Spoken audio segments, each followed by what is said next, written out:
আসসালামু আলাইকুম। আজকে আরও একটি লং ভিডিও নিয়ে আসলাম। আজকের বিষয়টি হচ্ছে যে একজন টাকা ছাড়া ব্যক্তির কি কি প্রবলেম হইতে পারে বা কোন কোন জায়গায় সে অসম্মানিত হতে পারে বা তার লাইফে কোন কোন জায়গায় এই টাকার কারণেই শুধু লাইফটা ব্যাহত হতে পারে, সেই ধরনের কিছু কথা আমি পড়ে শোনাবো আপনাদেরকে। আপনি আপনার জীবনের সাথে মিলিয়ে দেখবেন যে কথাগুলি কতটুকু যৌক্তিক। হ্যাঁ, এবং যদি ভালো লাগে অবশ্যই ভিডিওটিতে লাইক দিবেন এবং কমেন্ট করবেন। আপনার একটি কমেন্ট কিন্তু আমার জন্য খুবই গুরুত্বপূর্ণ। আপনার একটি কমেন্ট আমাকে অনেকখানি অনুপ্রাণিত করবে এবং আমি অত্যন্ত খুশি হব যদি আপনি একটি কমেন্ট করেন। তো আমি লেখাটি আপনাদেরকে পড়ে শোনাচ্ছি। তোমার টাকা নেই, সমাজে তোমার কোনো সম্মানও নেই, তোমাকে টাকার পিছনে ছুটতেই হবে, টাকাকেই ভালোবাসতে হবে, নইলে নিজের পরিবার, আত্মীয় স্বজন ও বন্ধু মহলে তোমার কোনো মূল্যই নেই। যতই তুমি সুদর্শন হও না কেন, তোমার আসল সৌন্দর্য তোমার ইনকাম। যতই তুমি উচ্চশিক্ষার ডিগ্রি গলায় ঝুলিয়ে রাখো, তোমার আসল ডিগ্রি তোমার রোজগার। যতই তুমি মহান প্রেমিক হও, টাকা না থাকলে তোমার বেলাবোস অন্যের ঘরণী। যতই তুমি গন্ধহীন ফুল হও, তোমার পকেট ভর্তি টাকা থাকলে অনেক ভ্রমর তোমার চারদিকে ঘুরবে। তোমার টাকাই বলে দেবে তুমি কোন আত্মীয়র বাড়িতে নিমন্ত্রণ পাবে, তোমার টাকাই ঠিক করবে কোন বংশের কেমন সুন্দরী তোমার জীবন সঙ্গী হবে।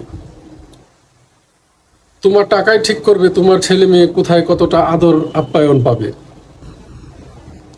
মৃত্যুর পরে তোমার উত্তরসূরি তোমাকে কতটা গালাগালি দেবে, সেটা নির্ভর করছে তোমার জমানো টাকার পরিমাণের উপর। তুমি জন্মেছ টাকা রোজগারের জন্য, পরিবারের সবার সুখ ও হাসি কেনার জন্য। তাই তোমার টাকার প্রয়োজন, অনেক অনেক টাকা প্রয়োজন।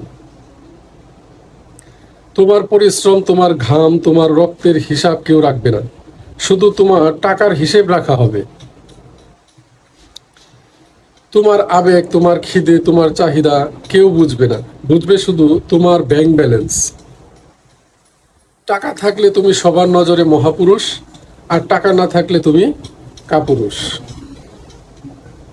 টাকা থাকলে তোমার সব কথাই বাণী, আর না থাকলে নর্দমার পানি।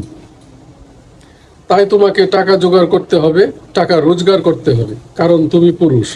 তুমি মানুষ নও, তুমি শুধু একটা রক্ত মাংসে গড়া টাকা উৎপাদনের মেশিন। বুঝলে বন্ধু, এটাই বাস্তবতা। আসলে কথাগুলি কিন্তু অত্যন্ত বাস্তবমুখী এবং বাস্তবধর্মী। আজকাল আপনি পুরুষ হয়ে জন্মান, আপনি টাকা উপার্জন করতে না জানলে আপনাকে প্রতি পদে পদে, প্রতি ঘাটে ঘাটে আপনাকে হুচট খেতে হবে। এটাই বাস্তব। আর যদি আপনার পকেট ভর্তি টাকা থাকে, আপনার লাইফটা স্মুথ এবং সহজ হয়ে যাবে। টাকা কিভাবে ইনকাম করতেছেন ডাজেন্ট ম্যাটার, মানুষ সেটা কিন্তু দেখবে না। হ্যাঁ, সমাজে অনেক লোক আছে ইলিগেল টাকা ইনকাম করতেছে, অবৈধভাবে টাকা ইনকাম করতেছে।